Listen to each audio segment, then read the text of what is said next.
When Biden first became president, he was shocked to find how many specifics of the progress that Obama had made were specifically unwound by the Trump years. In that sense, Obama knows that Biden's being elected saved many enormous pieces of his legacy. Mm-hmm. Obamacare might not be here anymore.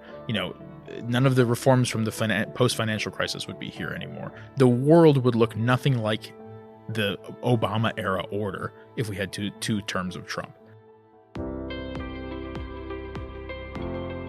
That was Gabe Debenedetti, one of the many authors that we've had on With the Bark Off, talking about the legacies of two presidents, Joe Biden and Barack Obama. I'm Mark Updegrove. And I'm Mark Lawrence. And in this last episode of With the Bark Off for 2022, we thought we'd share some of the best moments from the authors that we've spoke to this year. Mark, we've talked about the American presidency. We've talked about who these 46 individuals were who held the White House, where they came from, what their legacies were, how the ways in which we conventionally think about them might actually be quite different from the actual history once you start to dig into it. It's been a fascinating year of thinking about the American presidency. Yeah, as we've done that too, I think you and I have been kind of surprised by some of the things that we've heard, and we've reserved this podcast for 10 moments that you and I thought were particularly revealing or surprising or enlightening. And that's what we're going to share with you today. 10 moments from With the Bark Off. And it's been a challenge to cut them down to 10. We had dozens, hundreds of memorable moments, but these 10 moments will give a good flavor for the ground we've covered this year and certainly capture some of the most memorable moments. So here we go. Moment number 1. Mark, many of our programs focused on American presidents who sat in the Oval Office in the years since the 1930s. And during that period, Americans largely threw their support behind presidents who promised to do great things, to sign bold legislation, to exert American power energetically on the global stage. Think of our own Lyndon Johnson as that activist president. But some of our guests who focused on American history in earlier eras pointed out that Americans used to value somewhat different things in their presidents. Above all, Amity Shlaes spoke admiringly about Calvin Coolidge, who avoided bold moves and exuded a restrained sense of what the executive branch should aim to accomplish. Well, it's majorly magnanimous of the LBJ library to have Calvin Coolidge because they're kind of opposites. President Johnson loved action and he completed action. You remember the famous quote by Joe Califano, his advisor, and later a member of the cabinet, that President Johnson made laws the way other men ate chocolate chip cookies. But that's not happy enough because it's hard to get laws through Congress, and Johnson was the master of the Senate. Coolidge prided himself in not letting laws get through. And I sometimes try to imagine a cartoon of Johnson and Coolidge meeting such opposites. I think they would have respected one another. Anyway, Coolidge said, he wrote in a letter to his father, who was a state lawmaker in Vermont, while Coolidge was in politics in Massachusetts. It's better to kill a bad law than to pass a good one. I thought that was very funny. His essential sense was that change should be incremental, should come from below, should come gradually, no big revolutions. And that was the way he operated. He was more in the tradition, if you want to think about political philosophy, of Edmund Burke than of Rousseau. You know, it's funny, Mark. We talk a lot about legacies of presidents on this program, but Amity Shlaes makes a good point. Sometimes presidents should be judged for what didn't happen, not necessarily what happened. And she makes a really good point of that. Troy Seneca said the same thing about Grover Cleveland in an earlier podcast.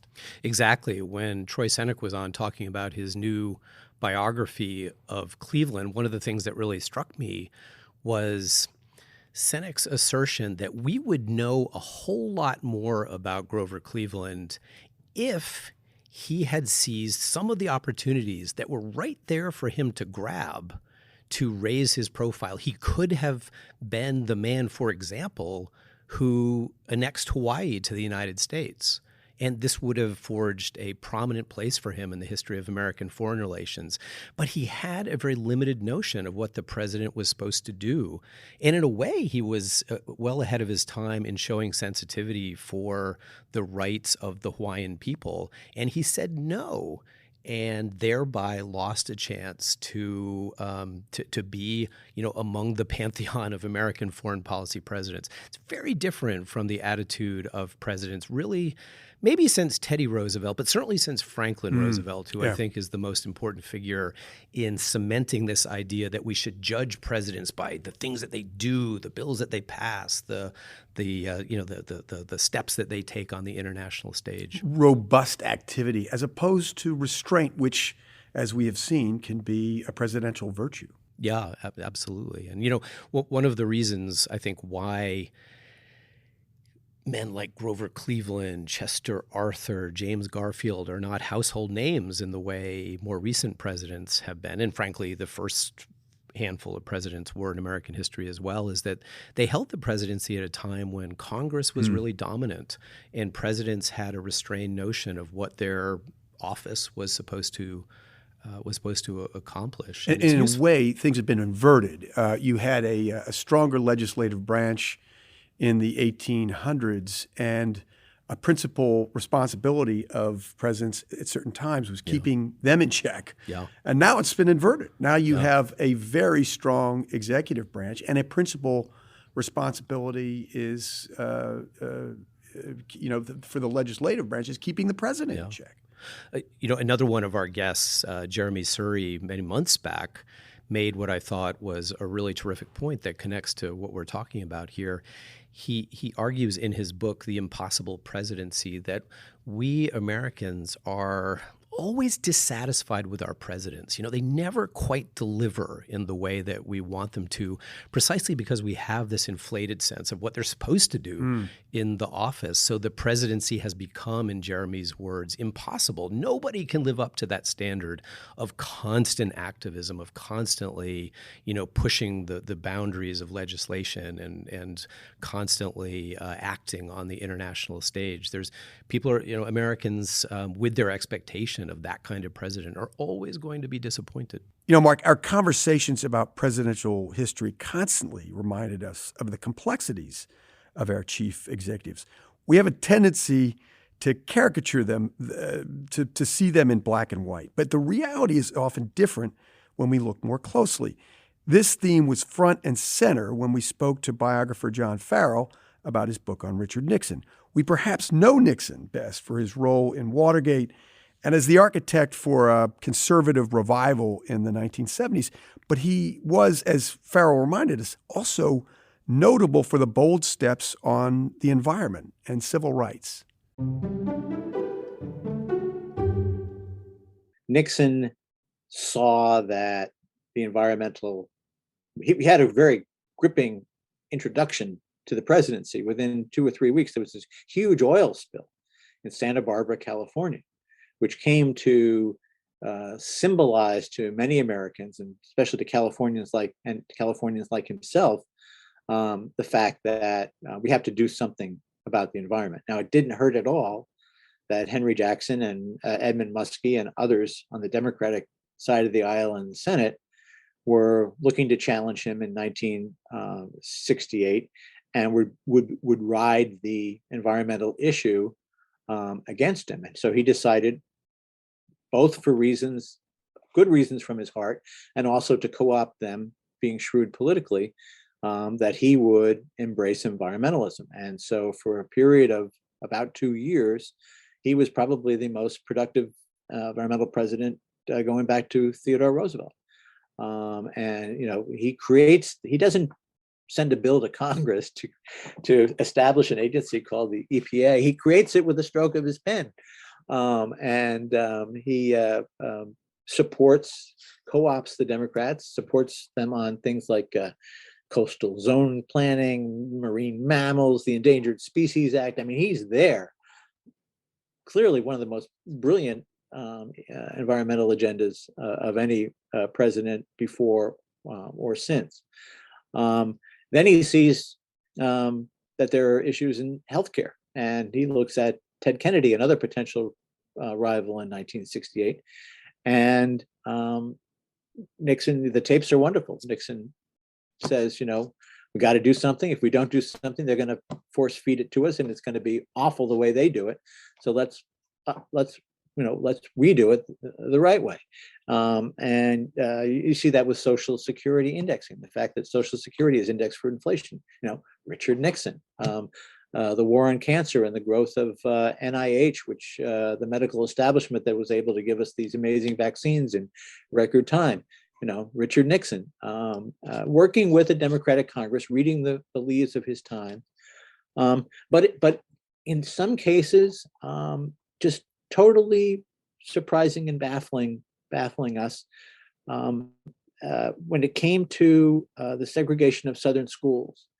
You had Brown versus Board of Education, the Supreme Court saying, let's go ahead in the mid-1950s.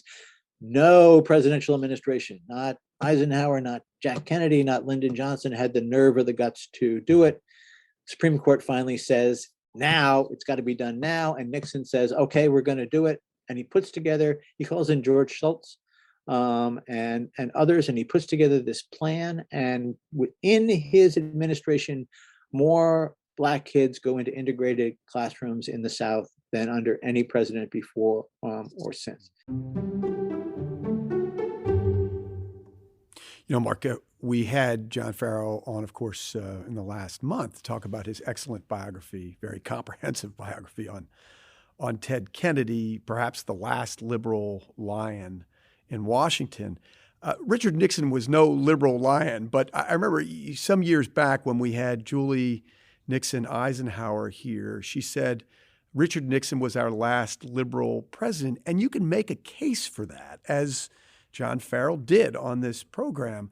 I don't know how much of that was Richard Nixon's true feelings, his true ideology, or whether, as John said in the podcast, whether these were things whose time had come and Richard Nixon got ahead of them and conformed them to his liking rather than have Congress do that. Yeah, and Mark, I think you raise a big question about presidential history across the board.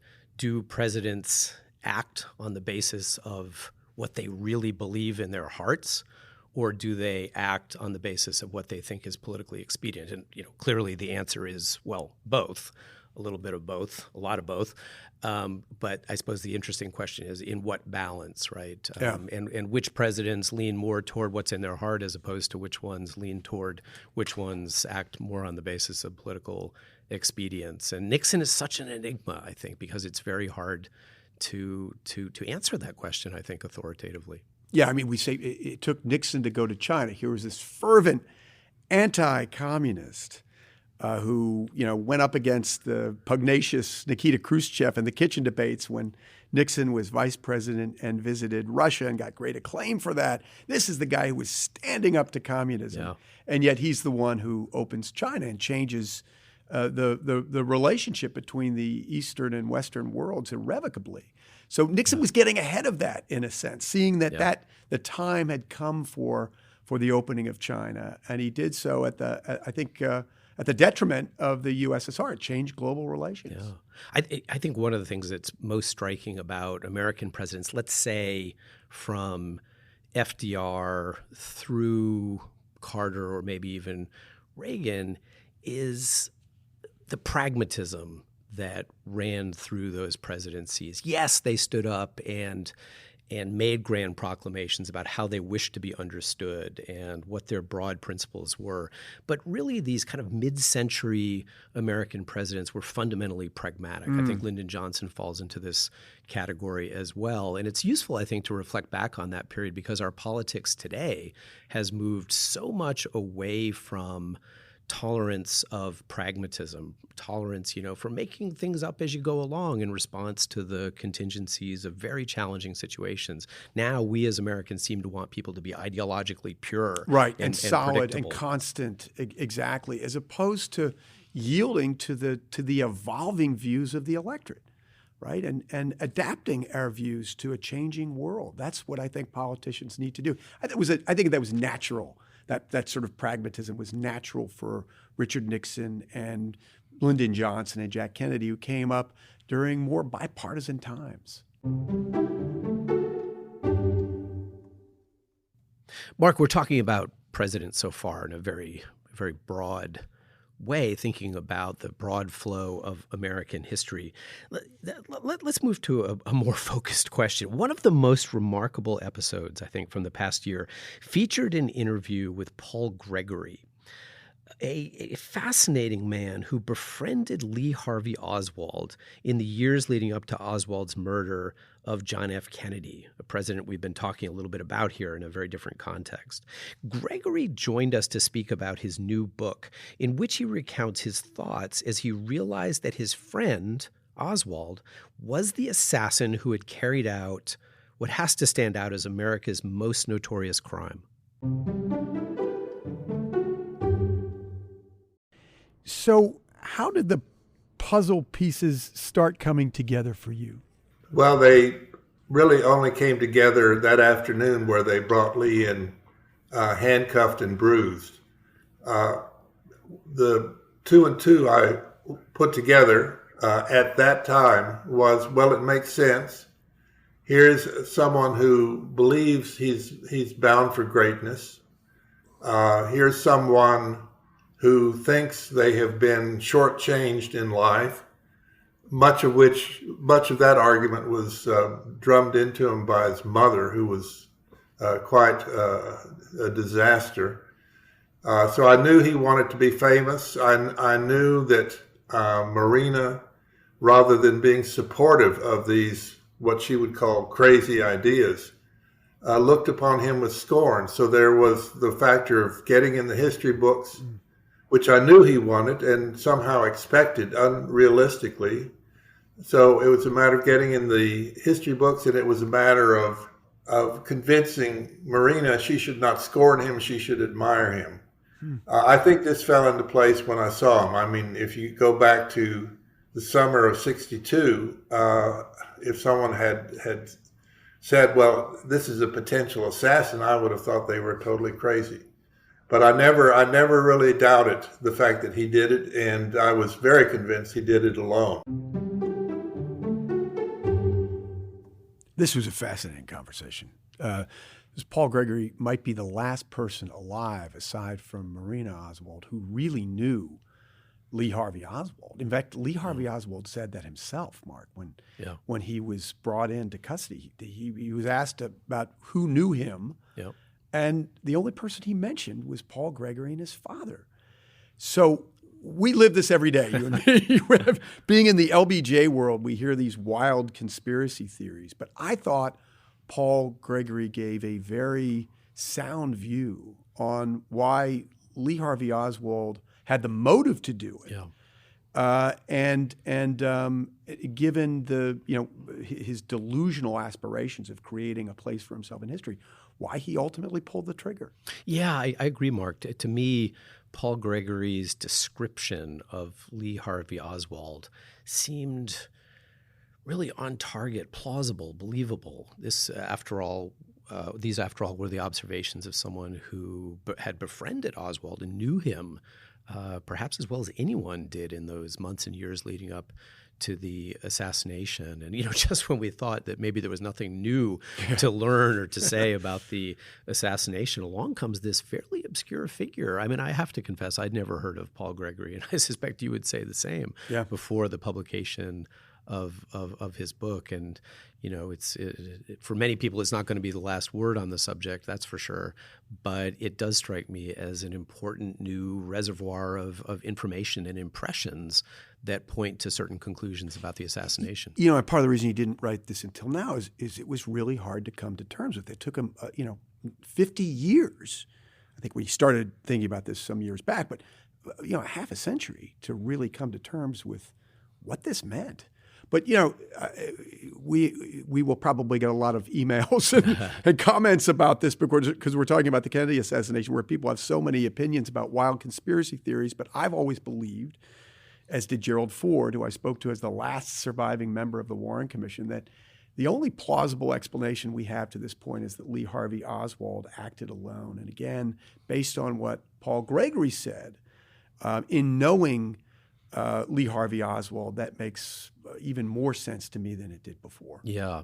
No, I agree. I mean, I would count myself as someone who has a hard time accepting the idea that something so momentous, so calamitous could have been the work of just one person. And I've read, the vast, a small fraction, no doubt, of the vast outpouring of writing over the years about the assassination, hoping to gain more insight and to try to figure out what possibly could have been the conspiracies surrounding this event. But I must say, listening to Paul Gregory was really helpful in helping me understand a plausible character profile of Oswald that makes the single gunman theory hold up, right? It really helps to know something about who Oswald was, how he understood his act. And so it's, again, as you say, it's certainly not going to resolve the debate for all time, but I must say it's an important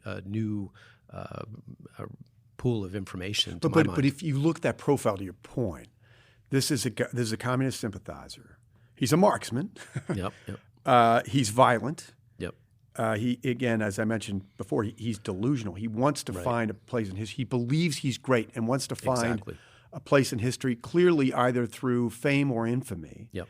And he has already tried to assassinate Yes. A government official. He tried to assassinate a general, which we forget. Yep. He had already tried to assassinate somebody in government. So this fits the profile of somebody who is, as Paul Gregory saw, clearly psychotic. Yeah, exactly. And of course, other nefarious forces in American society could have seen that and could have seen that Oswald was, for all the reasons you've just laid out, a good frontman, for some sort of conspiracy.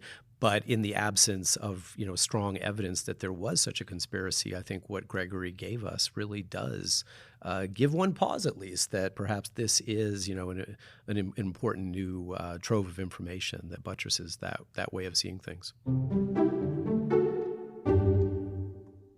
Another thing that was revelatory for me was our conversation with Nikki Hemmer. We had a lot of terrific commentary about American politics and our current age of polarization. But during our interview with Nikki, one of the nation's political historians, we were treated to really incisive thoughts about the ways in which Ronald Reagan's legacy hangs over archetypal conservative politicians, even as the party moves further and further away from the principles that Reagan advocated. Here's what she had to say about that. So the puzzle at the heart of the book has to do with Ronald Reagan. He's one of those figures that looms so large in presidential history and political history and conservative history, and he leaves office in 1989 kind of on top. He has one of the highest approval ratings of any president in the modern era. He's really on the glide path to entering the pantheon of American presidents. But when it comes to the conservative movement, no sooner has he left office than his hold on the party begins to disintegrate. I mean, he's still very much part of the mythology of conservatism. He's still on the glide path toward sainthood in the conservative movement. But the party pretty quickly begins moving away from some of the core tenets of Reaganism, the ideas of optimism and diversity and big tent republicanism and democracy that were so key to the rhetoric and often the politics and policies of the Reagan administration. This was really interesting to me because Reagan is so archetypal, as we said. I mean, he really is the icon of the Republican Party. And every time you see a conservative want to make a major statement, where does he do it? He does it at the Ronald Reagan Library, right? Standing behind the, in the shadow of the great conservative. And yet, as Nikki told us, Mark, that conservatism faded after the Berlin Wall fell and the Soviet Union collapsed. Yeah, I mean, this goes back to what we were talking about a few minutes ago in connection with Richard Nixon, right? If we look carefully at our presidents, you can sometimes see a quite different story from the one we tend to remember, many years later. And Reagan is certainly used all the time as this icon of the conservative movement. Many conservative politicians would attach themselves energetically to Ronald Reagan's legacy. Everybody wants to be, the next Ronald Reagan, or at least to be associated with Ronald Reagan. But as Nikki pointed out,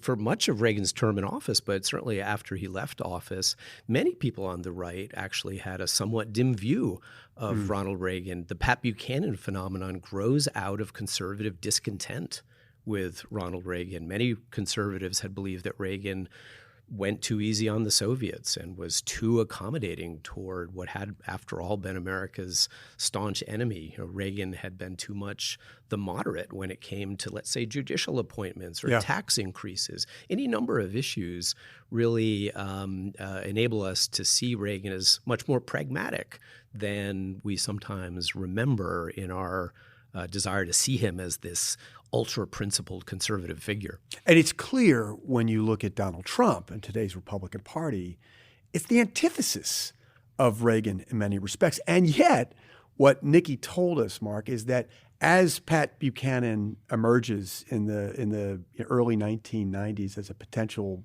presidential candidate, and you get the rise of talk radio and Fox News and the Gingrich revolution with Contract with America, you can see a through line to Donald Trump. I think that's right. And one possible, line of attack against what Nikki was saying in her comment there is that really Reagan did a lot to establish the era of conservative politics that we still live within now. And I think what I would call attention to is the way in which Ronald Reagan fused an economic agenda of low taxes, deregulation, with a social conservative agenda around guns and abortion and the other, hot button issues that we still talk about to very much to this day. This was a accomplishment of Ronald Reagan's that really still does underpin American politics, even though, the leaders of the conservative movement are quite different from Ronald Reagan back in the 1980s. And the other thing that belying the argument ostensibly, and we talked to her about this too, is the George W. Bush presidency. Yeah. George W. Bush models himself not so much after his dad, but after Ronald Reagan. But as Bush himself would say later on in his term, he could see growing nativism. He could see growing xenophobia, and he worried about it then, and he continues to worry about it today. Yeah, no question.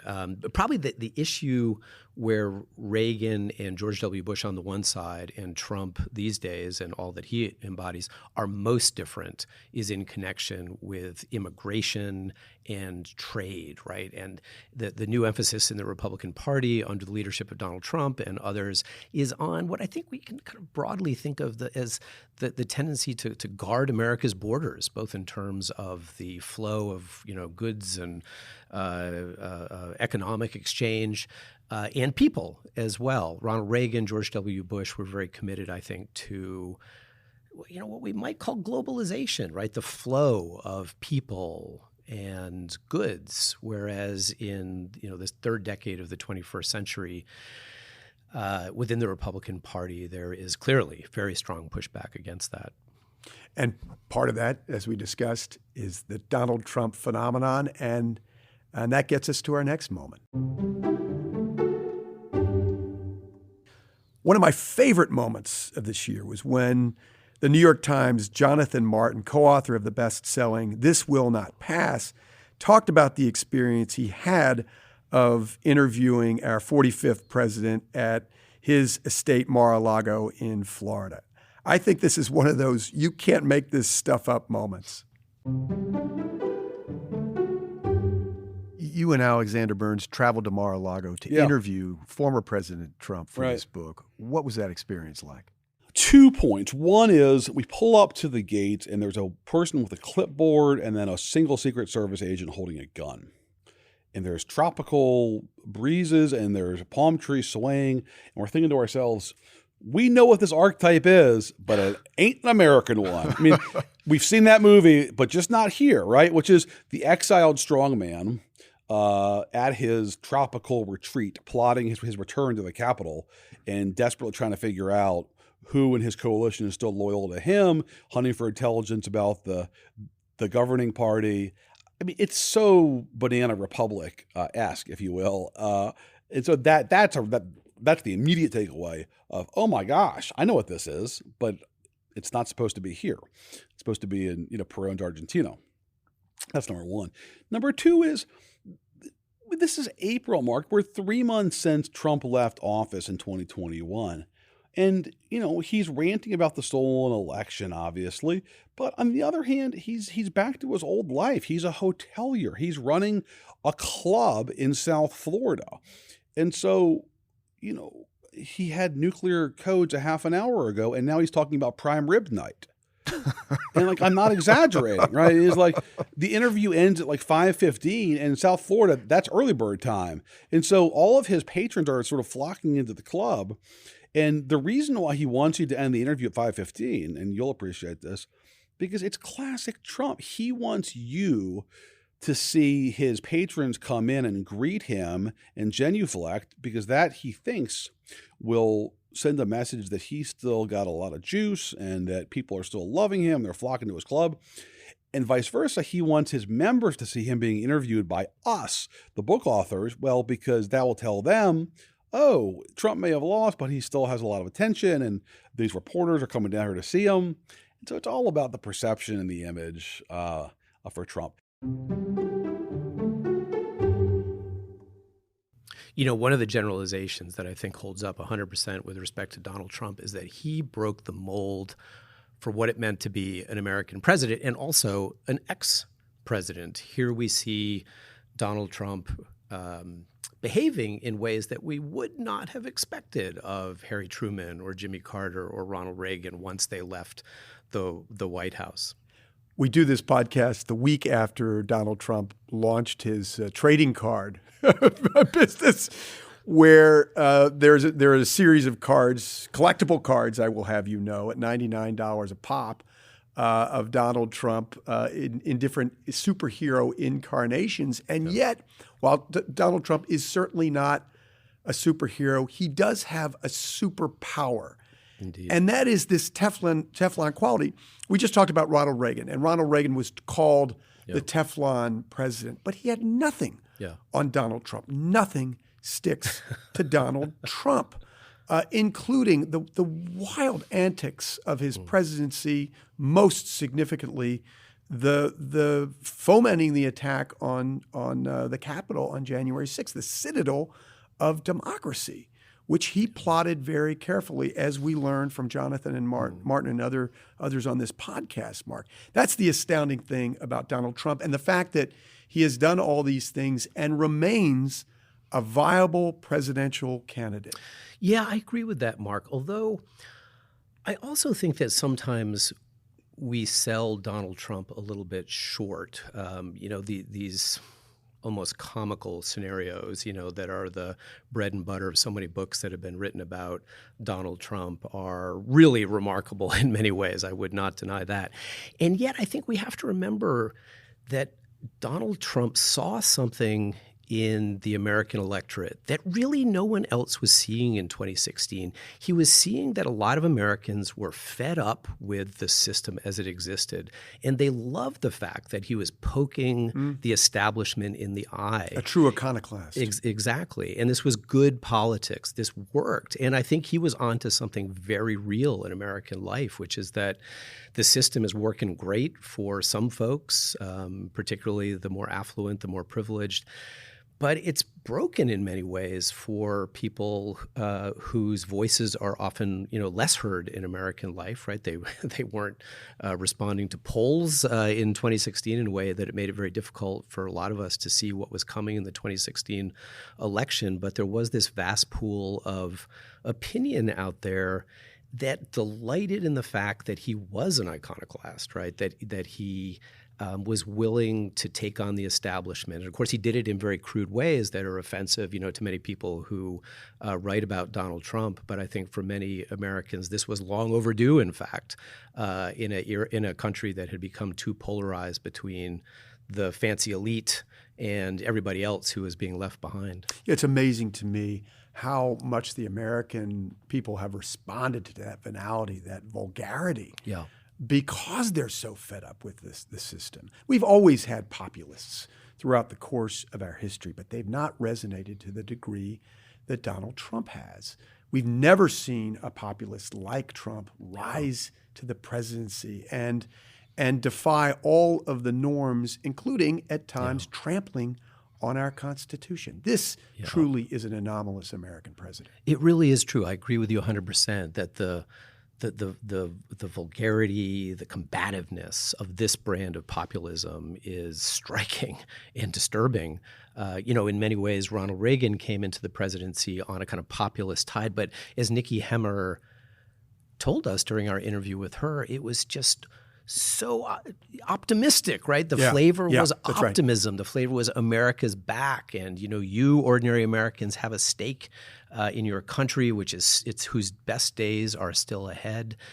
Trump, I don't want to push this too far, but was also trying to appeal to some of the same kinds of voters, but with a deeply negative, pessimistic view of what the country had become. There is sunshine in Ronald Reagan's view of America. It's morning in America when Ronald Reagan is president. And that analogy really resonates because of the optimism, because he's so sanguine and sunny.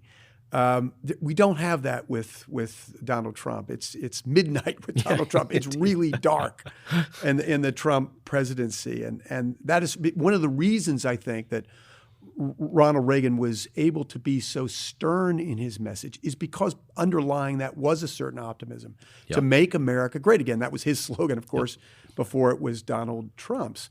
And he would sort of look back at these halcyon days of America like Trump does that never existed. His vision of America, the shining city on a hill, never quite existed. But he never quite defined what that was. But just counted on Americans to tap into a certain nostalgia for halcyon days that never existed. Yeah, the persistence of that slogan, "Make America Great Again," is so revealing. It's a really good way to think about the contrast, I think, between the 1980s and our own moment. I think for Ronald Reagan, "Make America Great Again" was all about unity. It was about bringing people together, overcoming the divisions of the 1960s and 1970s. And for Donald Trump, I think it was about restoring an America that served some Americans and necessarily excluded lots of other Americans who had a very different idea of what greatness looked like. Well, Mark, all this talk of Ronald Reagan brings us perhaps to another American president who inspired optimism and hope, Barack Obama. One of this year's most memorable moments for me came during our interview with Pete Souza, who was the chief White House photographer during Obama's presidency. Pete was, as you may remember, reluctant to say which of his photos was his favorite or the most impactful of the thousands, tens of thousands, millions probably of photos that he took. But a little prodding got Pete to talk about what obviously stands out as one of the really remarkable images of America's first black president. Pete described the photo he took in which a young African-American boy touches President Obama's hair, as if to verify that an African-American man with hair like his could actually be president of the United States.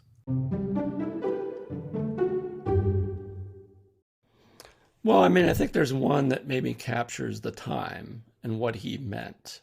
And that's the picture of young Jacob Philadelphia, the 5-year-old kid, touching his head to see if it felt like his. And, that was one of those moments. It wasn't a historic moment. It was a family was coming in. President was going to take a picture with them. This is Jacob's dad, had worked for the Foreign Service, was on the National Security Council, and was moving on to a foreign post. And during their little greet, Jacob asked him or didn't really ask him, but said that his friends had told him that his haircut was just like President Obama's. And with that, Barack Obama bent over and said, "Go ahead and touch my head." And I think that resonated with so many people, especially kids of color, right? That here's this young 5-6-year-old kid, black kid, touching the head of the President of the United States that looks like him. And imagine, Jay-Z commented about it, how meant to the African-American community to see a moment like that. And so I think it's almost a symbolic photograph of his presidency. But I think, if you think about the fact that Barack Obama bent over when he said that, and said, "Go ahead and touch my head," that tells you something about his humanity, knowing what that little gesture meant to that little kid at the time. Well, Mark, I'm so with you. That is one of my favorite moments. I think we speak for Russ Hull, our producer, in saying that that's one of his favorite moments too. Not only because it's such a revealing anecdote, but because we prodded it out of Pete Souza. I was reluctant, as you said, to tell us what his favorite photos were. How could that not be your favorite photograph of the Obama administration? As many pictures, as wonderful, iconic photographs as Pete Souza took, that would surely be, come to the top because of, as Pete says, it's symbolism. Barack Obama was the very first black president. Michelle Obama was the very first black first lady. And there were young people in particular who could visualize themselves in the White House for the first time as a consequence of that presidency. And that photograph, more than anything, really reveals that. It really is an amazing photo, and it seems to say something very genuine about Barack Obama. Our conversation with Pete, and particularly around that photo, also called to mind, for me, the importance of photography in shaping how we think about American presidents. Of course, photography has only been around for part of American history, but man, going a long way back, to Franklin Roosevelt, maybe before, we can probably all call to mind images of American presidents that have done a lot to shape how we think about these individuals. Think of Ronald Reagan on horseback with his cowboy hat. In fact, I think Pete Souza talked about that one. Yeah? Another thing we prodded out of him. Exactly. Iconic photographs of JFK on his yacht, sailing off the coast of Cape Cod. The power of image. And actually, in many ways, Abraham Lincoln owed his presidency to the power of image. He embraced the fledgling art of photography in his campaign, and people could visualize Abraham Lincoln. It became very, very powerful and compelling. Yeah, and images of American presidents, of course, can also work in the opposite direction. We think of the famous debates between, well, I suppose this is television and not exactly still photography, but I think the point holds up. The impressions that Americans formed of Richard Nixon and John F. Kennedy in those famous first ever presidential debates between JFK and Nixon showed JFK to be the handsome, charismatic young man, and Richard Nixon to be the guy with the 5 o'clock shadow who didn't quite project in a heroic or impressive way. And many people would say, I think with some reason, that this actually shaped the outcome of that election. But again, this image, you really see the importance of the Obama presidency symbolically, and as another step in our history that brings us closer to our ideals. One of the most memorable moment that I have in my long association with the LBJ Library, Mark, was when we did the Civil Rights Summit in 2014. I was with President and Mrs. Obama and John Lewis. And it was that in itself was symbolic, because here is Barack Obama who stands on the shoulders of John Lewis. And you just wonder, you heard about that little kid in that photograph. Who's the next person to stand on the shoulders of Barack Obama? You know, what does history hold for those who have been inspired by his presidency and the barriers that he has broken for people of color in this country? Yeah, Mark, it really is such a memorable photo. And I must say, we can only hope that before long we'll have an equally impressive photo of perhaps a young American girl standing in the Oval Office, standing next to a female president of the United States, touching that president's hair as if to verify that, yes, someone like me can be president. Hear, hear. Well, we led off this episode with a quotation from another author we interviewed this year, Gabriel Debenedetti, who wrote a terrific book about the relationship between Joe Biden and Barack Obama. And I think it's fair to say that while a principal part, if not the principal part, of Obama's legacy will be the fact that he's the first person of color to achieve the presidency, Joe Biden's legacy will likely be that he wrested the presidency from Obama's successor, Donald Trump. But as our guest, Gabe Debenedetti, discussed, the legacies of Obama and his former vice president, Joe Biden, are very much intertwined. Here's what Gabe had to say about how the two of them will be reflected in history.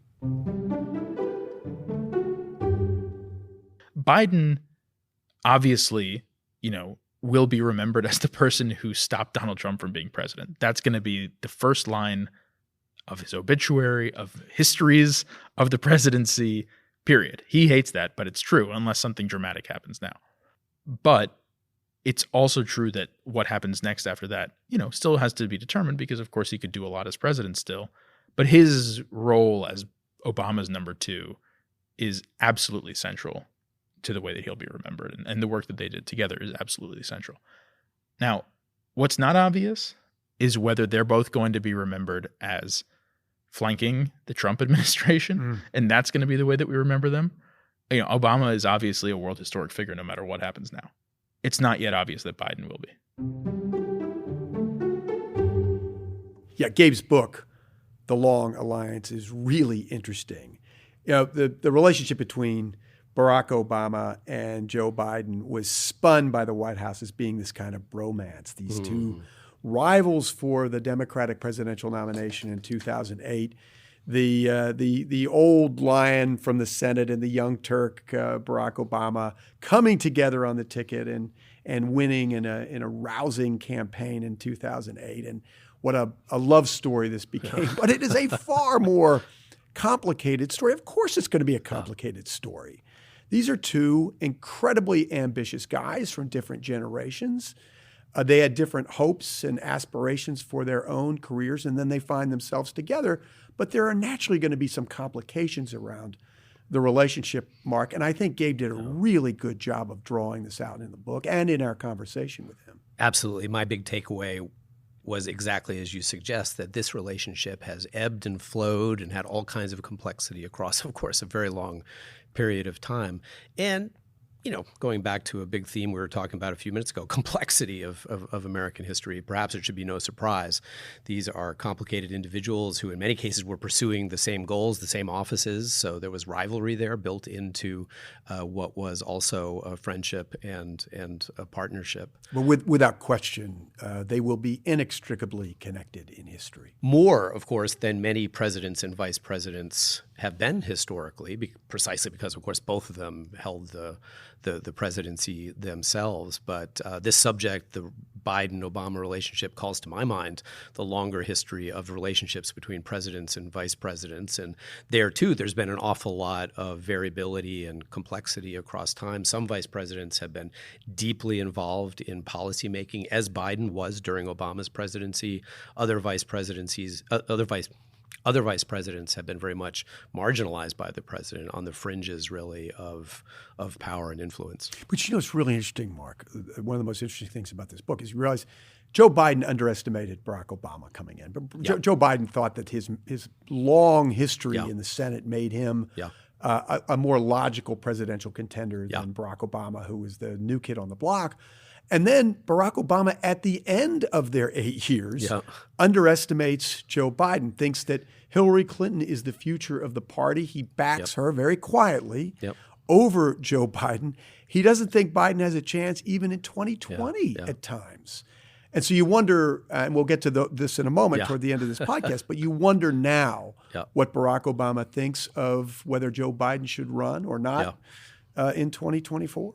And by the way, there's a fascinating analogy to the Kennedy-Johnson race in 1960, right? The more charismatic, younger man, very arguably with the fairly thin legislative record, catches a hold of the imagination of the American public and soars beyond his more experienced, much older rival and seizes the presidency and leaves the older, more seasoned politician in the dust. And is there any doubt that if John F. Kennedy had lived and won a second term, that in 1968 he wouldn't have backed his brother over Lyndon Johnson? So there are so many parallels. Of course, he would have seen Robert Kennedy, his brother, as the future of the Democratic Party, not Lyndon Johnson, that anachronism, despite all of the very impressive experience that he accrued in the House and Senate. Fabulous point. I hadn't thought of that.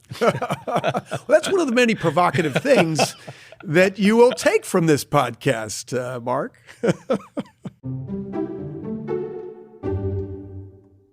So as we round out 2022, we recognize two milestones that occurred earlier this year. The first is the departure of Dr. Anthony Fauci as the director of the National Institute of Allergy and Infectious Diseases and the chief medical advisor to the President of the United States, a post he has held for nearly 4 decades.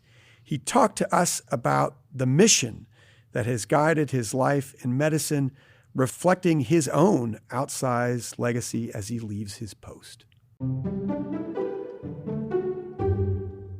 What I've devoted my life to, and I will continue to do this until I stop doing it, is medicine, science, and my desire to, make a contribution in the area of health and science that would leave the world a better place. And my arena is health, science, and medicine. So when you focus on the enormity of the problem and what you can do to mitigate that problem, it gives you an extraordinary amount of energy, an extraordinary amount of resilience, and an extraordinary amount of passion to do it. So it gets back to one of your prior questions, that the slings and the arrows and all that other stuff, I don't like it. But the problem that I'm dealing with transcends all of that. And it's trivial compared to the fact that you can actually save someone's life by what you do, by what you say, by the example you set. So if somebody doesn't like me because I'm somehow don't agree with their ideological whatever it is that they're saying, I'd rather that not be the case, but that doesn't deter me from what my major focus is, to prevent people from getting sick and to prevent them from dying. Boy, and those slings and arrows really came for Anthony Fauci and continue to come as he leaves office. Incredibly, as remarkable as it seems, Mark, Anthony Fauci became a controversial figure. It really is incredible how much success some political forces in the United States had in vilifying Anthony Fauci and making him a kind of punching bag for constituents who, as we were talking about earlier, still feel alienated from the federal government, suspicious of everything that the federal government does, including developing life-saving vaccines. It shows you, I think, how challenging American politics has become when even something like that could become politically charged. He talked about his admiration in that interview for Lyndon Johnson. And of course, Lyndon Johnson put together, many health programs, including most notably Medicare and Medicaid, but so many other seminal pieces of legislation that have changed the healthcare landscape.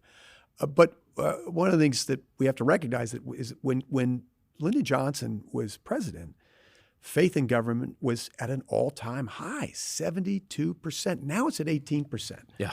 And that's how you can vilify somebody like Anthony Fauci. Yeah, absolutely. This interview also called to mind for me just how important presidential advisors have been and can be. We had a program with Lindsay Travinsky about the cabinet, which of course focused on, the Secretary of State and so forth, the cabinet per se.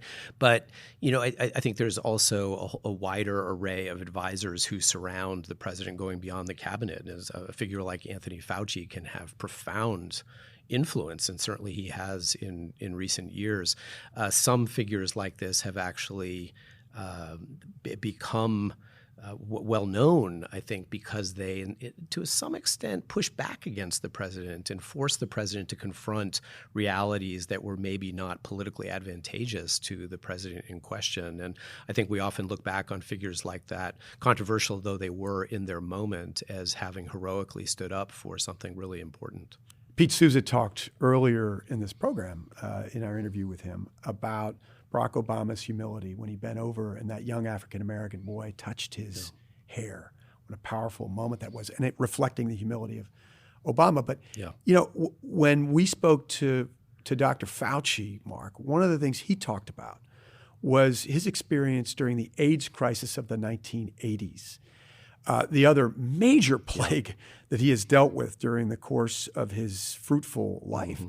But he talked about the fact that he was vilified during that time by the gay community because he wasn't listening to the gay community. He wasn't humanizing AIDS. And when he actually went out and faced the slings and arrows, to borrow his phrase, and talked to gay activists on the front line, he realized what a scourge AIDS was, and the fact that we weren't thinking with compassion about those people who had it. And that informed not only that chapter of his life, but I think how he faced the COVID crisis. It was really remarkable to hear his own account of how he recognized that he had not done as well as he could, learned the lessons, and changed his approach with enormous consequences, speaking here about the AIDS crisis. As you say, he really stands out as someone who learned on the job, and we're all better off for that. Yeah, he leaves a huge mark. And just imagine what the coronavirus crisis would have been without Dr. Anthony Fauci.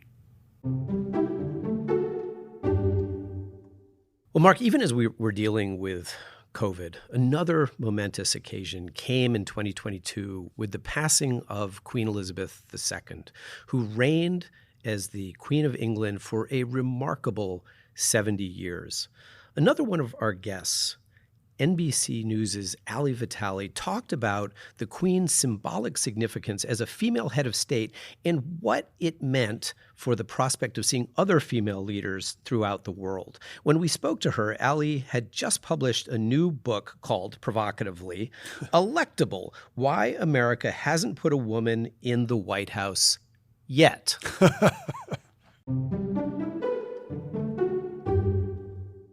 I think Britain is a really fantastic example on the side of doing well with elevating female leaders. And by and large, they've done that from the conservative side of their spectrum, which is important because it's what many of the women who I spoke to for the book, including Hillary Clinton, said could easily happen here as America tries to notch its first, just because throughout history, you've seen women elevated from the conservative side of the spectrum first.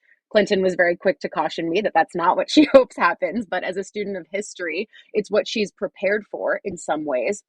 But then also when you look at Britain, the fact that they've been able to elevate these women from larger governing bodies, from their parliamentary system, it's a question of systemics. The way that we elect women, the way that we elect candidates here, of course, is not through a parliamentary system. But if we did, we would have President Nancy Pelosi. Of course, that's not the way that we do things here. But at the same time, there is a question of system. And then I also think, and this was a larger conversation that was happening as the world was saying goodbye to the Queen, is many people there, including Liz Truss, I believe, said this, that having a woman atop the monarchy there and in a position of leadership for decades and decades allowed a certain comfortability with seeing women in power.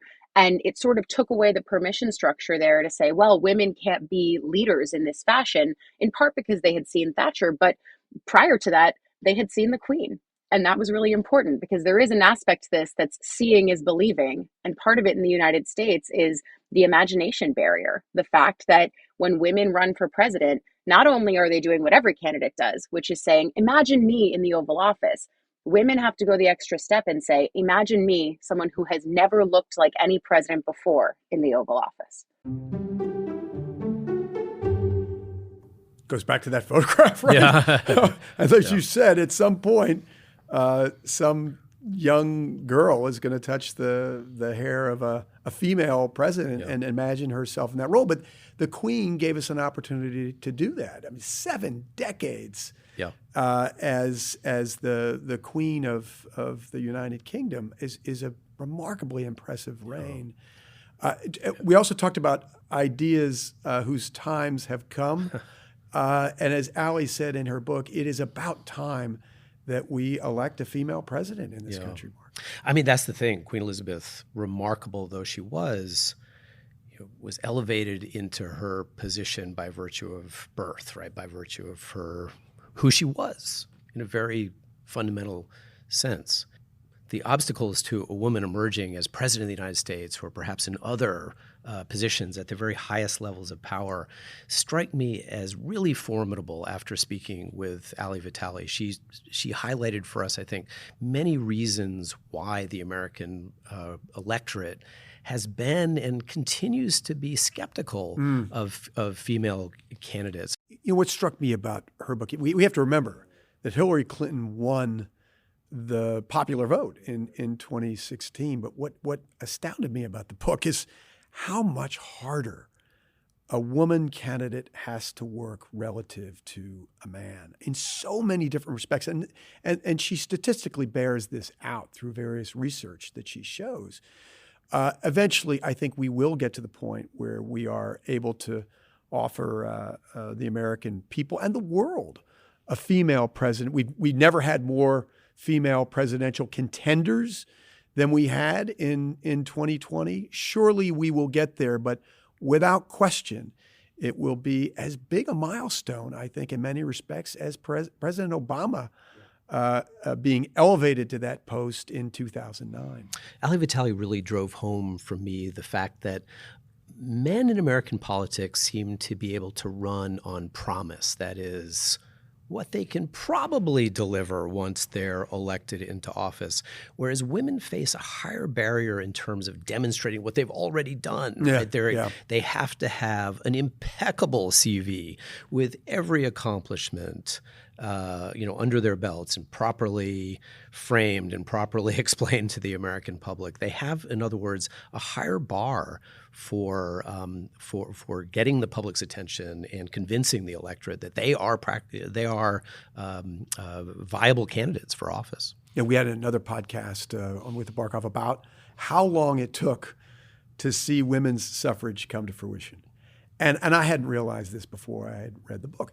72 years. It took 72 years for us to realize the vote for American women. That is just astounding. And hopefully we've gotten to the point as an evolved society where we will see a female chief executive of the United States soon.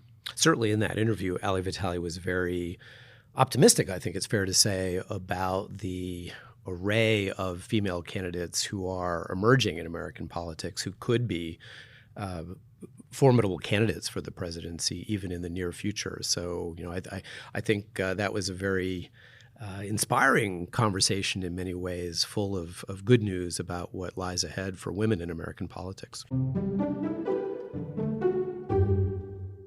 But as we look ahead to 2024, and I hope there will be many female candidates who throw their hats in the ring for the nomination of their parties to be president, we have to look at what Joe Biden will do. Joe Biden is wrestling with a major decision of his life, whether to run for reelection. And if he chooses not to run, he will be the first president to decline to seek reelection since our own LBJ in 1968.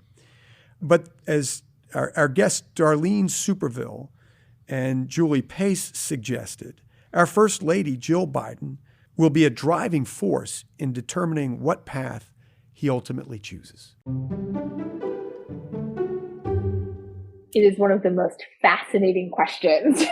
Not just whether he's going to run, but how she feels about it. Because again, I think if you go back and you look at the arc of his decision making around his decisions to both run and not run, she has been the driver, right? When he has run, it has been because she truly felt, even in 2008, where he really flamed out quite quickly, she actually went into that campaign believing that he could be a success. She actually felt like he was well positioned there. She was wrong. Her instincts were wrong on that one, but she was a key driver on that. And then moments like 2004, where he decides not to run, she is a vocal opponent to that campaign. So I think how she falls on that question is actually probably the most important piece of reporting that any of us can do in terms of determining whether he's really going to move forward with a reelection campaign or not. Darlene, what do you think? I agree with Julie. We haven't heard her talk about this subject yet, or no journalists have had an opportunity to ask what she thinks about whether he should run again for a second term, but certainly her opinion will be very influential with him. At the moment, all signs seem to point to Joe Biden running, but clearly this will he or won't he is one of the big mysteries as we head into 2023. There are so many interesting parallels, as you mentioned a minute ago, to Lyndon Johnson here, including the role of the First Lady, in LBJ's case, Lady Bird Johnson, in shaping the president's attitude toward the possibility of running or not running. And I think we've learned in recent years just how influential Lady Bird Johnson was in shaping her husband's decisions on a whole array of questions, but very much including that one. Yeah, you're absolutely right, Mark. And finally, Lady Bird Johnson is getting her due. In some ways, Lyndon Johnson is finally getting his due. And we're seeing a pretty accurate reflection of her legacy. And I think her principal legacy was as her husband's chief political advisor. And one of the things she suggested that he do in 1968 was step down after his term in office, not seek reelection. And I think one of the reasons that Jill Biden will be looking to as she thinks about her husband, and that is his health. Yeah. Lyndon Johnson had a very weak ticker. He had a weak heart and ultimately died of a heart attack. But he worried about his ability to function as president with a weak heart and didn't want to put Americans through a health crisis by having a heart attack. His father had died of a heart attack in his early 60s. His grandfather had died of a heart attack at the same age. And he had almost died of a heart attack in 1955 at the age of 47. So Jill Biden has to be thinking about the health of her husband and whether he has the stamina physically, emotionally, mentally, to continue in that position for 4 more years. Another interesting connection to 1968 has to do with the political reaction to LBJ's announcement on March 31st of that year that he would not run for the presidency. I think we forget a little bit how popular that decision was. In other words, the public reaction measured by public opinion polls was very positive. This was seen as a major act of statesmanship and political maturity, to recognize that the moment was not right, to proceed with a presidential race, and that the stage should be ceded to someone else. And of course, Vietnam hung very heavily over this announcement.